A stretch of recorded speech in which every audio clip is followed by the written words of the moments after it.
We're very excited to have Angelina Jacobs, Consulting Manager at CRM Dynamics, presenting for us today. She's going to take us through a deep dive in the new features, where to find them, and how to use them. I hope you enjoy the webinar, and without any further ado, I would like to invite Angelina to begin her presentation. Thanks very much, and good morning or good afternoon, depending on the time zone you're in. As Isin mentioned, we're going to go over the 2021 release Wave 1 today.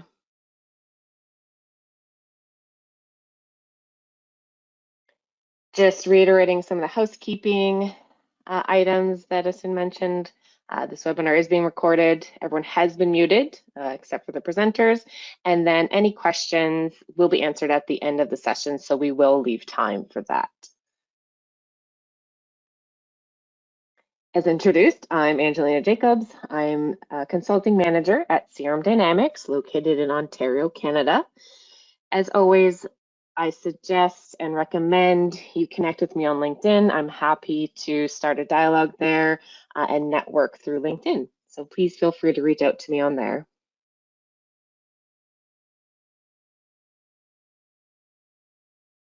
So our agenda for today. Now, this presentation doesn't include everything in the release wave 1, just some of the highlights that we pulled out. There's a lot of stuff. So whatever apps you primarily use, sales, marketing, customer service, or field service, be sure to check out the specifics within each. We can share the link to the Microsoft documentation.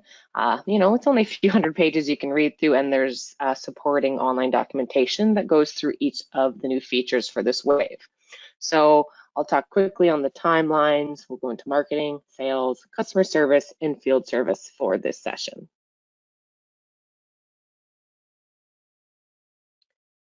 So the release wave 1 is always April to September, wave 2 being October to March. Keep in mind, though, that delivery timelines for each feature can change. So I always suggest to refer to the Microsoft Docs online. They will update the dates if changed, because there are things that come out for general availability. There are things that are preview, and then that general availability can be pushed. So always refer to the most up-to-date information online on Microsoft's release page.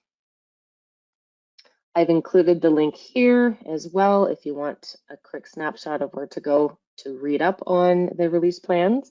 This includes both the Dynamics 365 platform as well as the overall Power Platform, like your Power Apps, Power BI, Power Automate, and so forth. We're starting with marketing. So Dynamics 365 marketing focuses on delivering deeper personalization and more channels to engage and reach your customers with the right messages. Of course, with built-in analytics dashboards and cross-journey insights to improve results and, of course, achieve your business goals. For the past couple years, and with most release updates, it's almost impossible not to mention AI capabilities. AI can be both very cool, yet very daunting for some. If you're a marketer, though, this could certainly be something to look forward to. And what we're going to talk about for this session is the AI-driven runtime channel optimization. Now, what does that mean? Well, the system is continuously learning how customers engage with your marketing campaigns and will pick the best channel and message for each customer that goes through a customer journey. It is essentially optimizing the journey to maximize the number of customers that reach your intended goal. So instead of worrying about setting up complex criteria and conditions, the AI model can choose the best channel to funnel the customer and select the right messages for engagement based on the user's historical data and interactions, which is always pretty cool in my mind. Speaking of channels, though, while there are other solutions and connectors for creating and sending SMS, so this might not look like a brand new feature, for sending SMS messages to any mobile phone. But for here, it's actually through the Dynamics 365 Marketing mobile channel, and it includes their SMS editor. So the SMS message channel also doesn't, of course, includes the transactional and marketing SMS and MMS messaging. And just to give you a quick preview of what that looks like, so this here on the screen is the SMS editor within Dynamics 365 Marketing. So you can see it's pretty neat. You know, you include your messages, any emojis, any links, and you get the preview of what it looks like on the mobile device.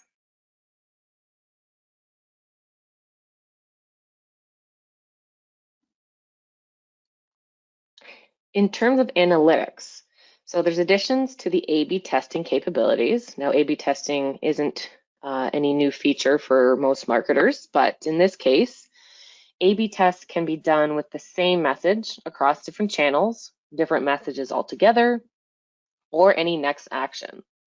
So this basically adds to the existing capability of only testing two variants of the same message together in a customer journey, which is what most of us would be used to. Now, if I haven't quite lost you yet there, let me try to explain what this means. So testing any two variants against one another. This means different channels with the same message, different messages with the same channel, different channels with different messages completely, and then of course just the slight variance of the same message, and any actions within the customer journey you have in there or have set up. Similar to mentioning AI previously, it wouldn't be released with Wave without mentioning some dashboards and insights.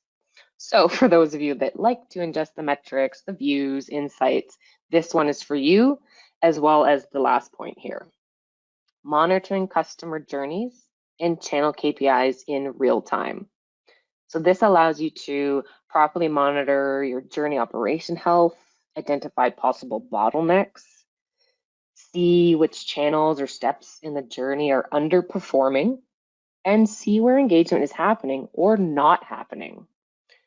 What's really cool is there's also a built-in Sankey chart that can help easily highlight the flow density of your journey participants. To give you a few samples of what that looks like for analytics, dashboards, and Sankey chart. So just a quick snapshot. You can get, some very nice visuals as well as, row information. So take the image on the right. You've got kind of your high-level snapshots of your journeys that meet the end goal, total inflow, email engagement rates. You've got some information on your actual journeys. You've also got analytics onto why people left the journeys or if they completed them. There's information for your channel engagement, both the successes and any issues there. And then at the bottom, some of the A/B testing information for any A/B test that you have set up. So again, just nice to have that dashboard for the high-level information, and then you can drill down further right from here.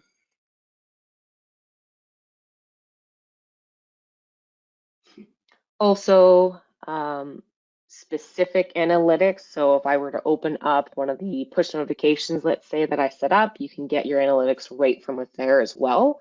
So just a quick example where for this push notification, you can see your delivery funnel. So what has been sent, what's actually been opened, any bounced or unsent, and then you can take further actions from there.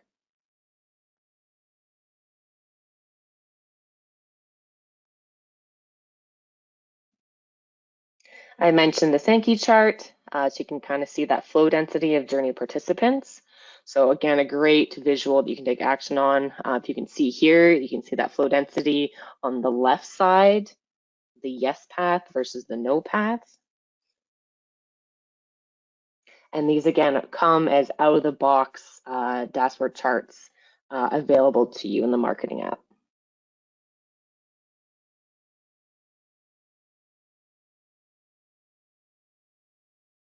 On to sales. So Dynamics 365 Sales focuses on adding productivity enhancement for sellers, providing more access to data-driven insights to help with their decision making.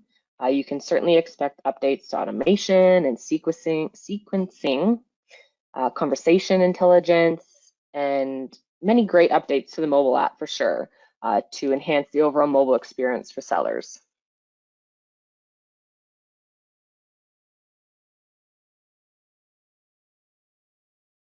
Microsoft is heavy on enhancing and improving users' collaboration activities and continues to extend on the Microsoft Teams integration. So there's quite a few items within here.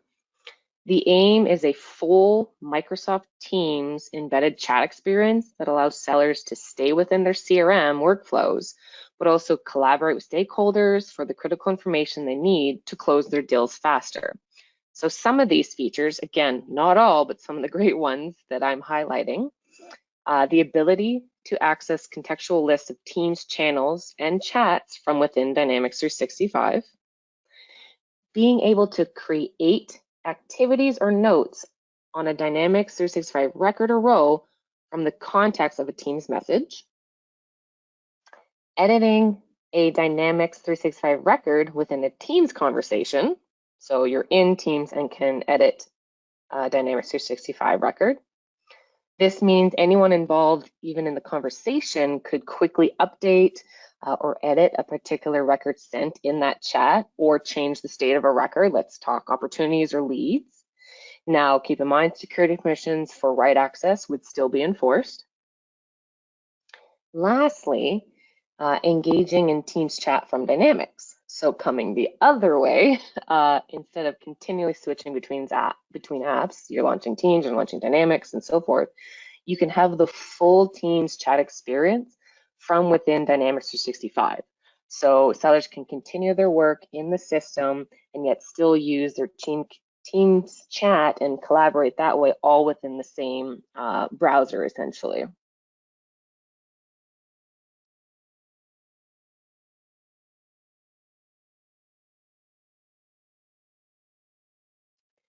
Pipeline Manager Workspace may be new for some. It does offer a new personalized workspace that is, of course, optimized for pipeline management. So if that's of interest, if you're not already aware of it, I would certainly say to check that out. And what's really cool in my mind is it will allow record side panel forms. They will be available within the workspace. Now, what I picture, similar to the quick create forms for new records, you know how they kind of pop out from the side, and it's just quick, easy input and save and close. They're introducing this record side panel form to provide the same kind of quick and easy access to, say, you know, an opportunity record or lead, where you don't need to load the full form, but you can get the information you need at a quick glance, or even do some small edits without navigating fully away and losing the current context. Now, I wasn't able to snag a preview of that just yet, but it's certainly something I'm looking forward to, and I think would help a lot of the salespeople, just to help streamline and their work and be more productive and efficient.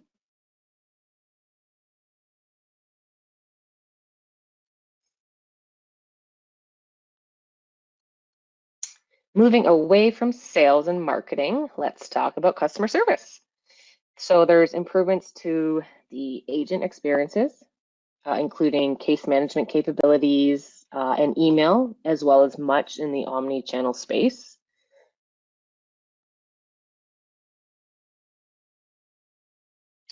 One of the key experience improvements within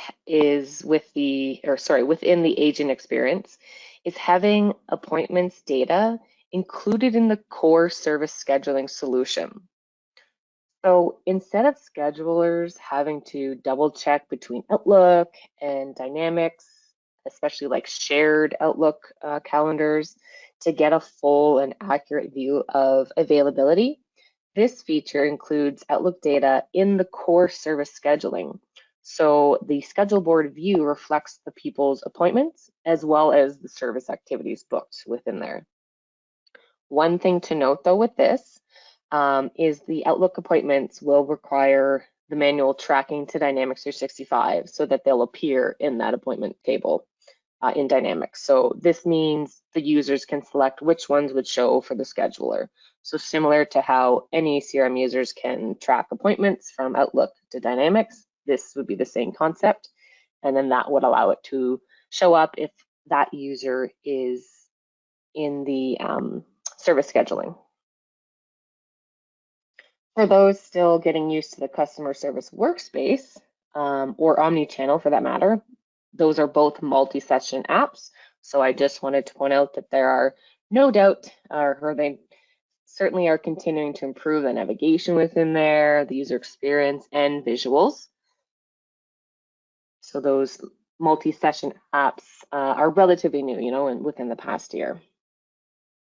A neat update, so last one on this slide, is with case management.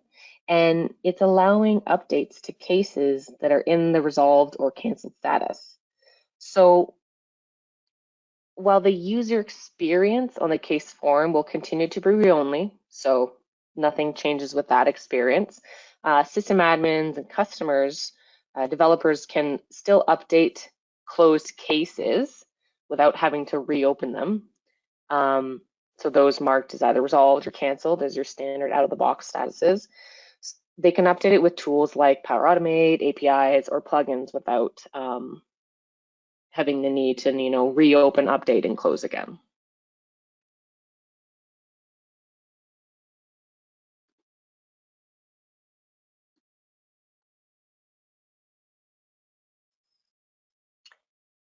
So for email, you'd think this was a given and that they'd have you basically have what you need already.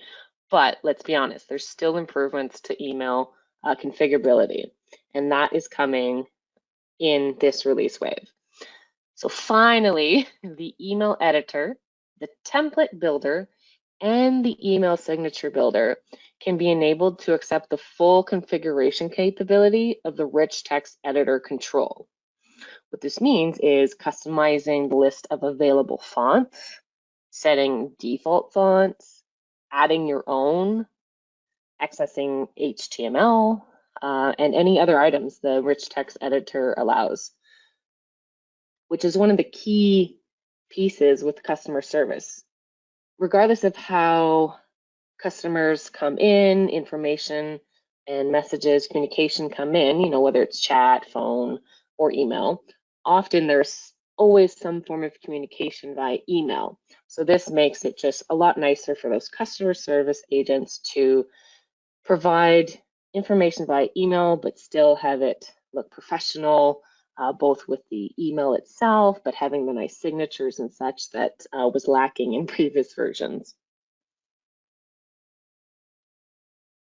I've put omnichannel on here in the last point with a bit of an exclamation mark because there's quite a lot going into omnichannel as it continues to grow and improve. So I'm really just highlighting this. If this is something your organization is using or perhaps interested in using to, enhance their customer service capabilities, what I suggest is please reach out to us at CRM Dynamics for more information. We're happy to help there. But also check out the Microsoft Docs for all the upcoming feature updates. This is certainly one that's heavy in the feature list almost every release wave. So there's quite a lot of information to ingest. Everything from your voice chats, robots. There's so much within omnichannel that for the sake of time, we're really just highlighting it here and recommending you look further into it if interested. It absolutely transforms the contact center by providing, intelligent omni-channel routing across the channels. It's an all-in-one contact center, and actually it ships with logistic and integrated first-party voice and chat solutions. So you can basically be up and running quite quickly. If that's of interest, please reach out to us. We're happy to walk you through any demos there.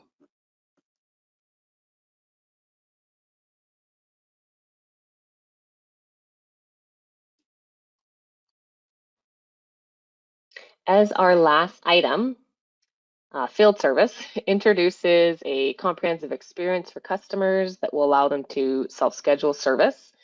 rate technicians to ensure the maximum satisfaction, and other investments that Microsoft is doing within this release wave includes a streamlined onboarding experience for those that are implementing field service, comprehensive customer engagement capabilities, and just broader resourcing options. Field service has quite a lot to offer. There's quite a lot involved in its setup, so having that more streamlined onboarding experience and support is truly helpful for organizations that are implementing field service.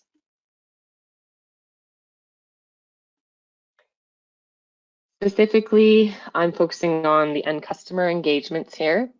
So one of them is being able to track my technician.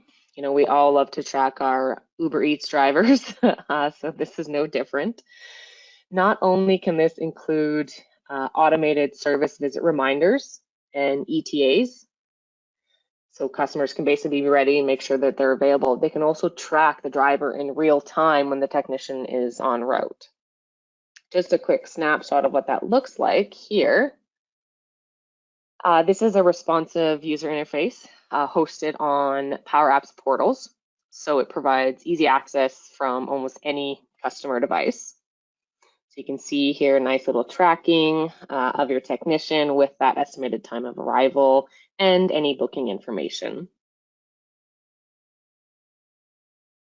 What shows on here can also be customized given that it's through the Power Apps portals.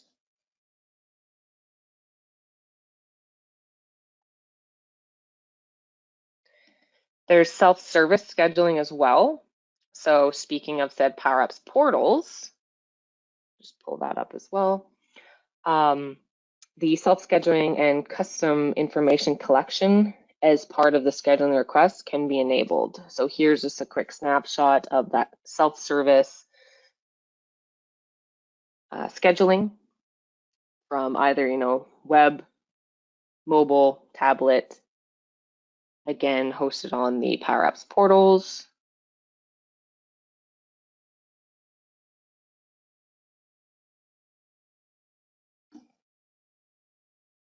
And to wrap it all up, we have the customer satisfaction survey integration with field service customer experience portal. So we were mentioning the portal previously.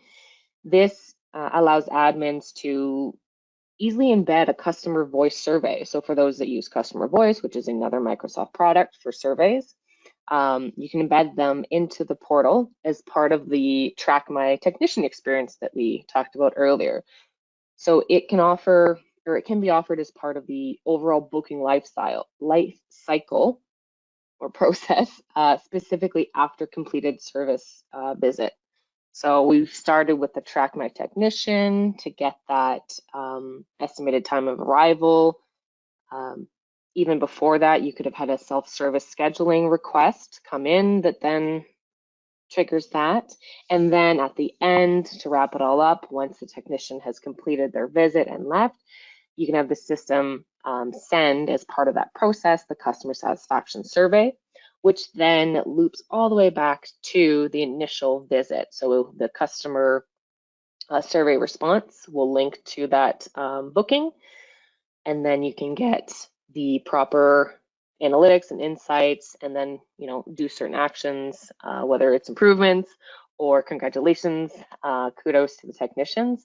It all wraps it back up and links it together for you.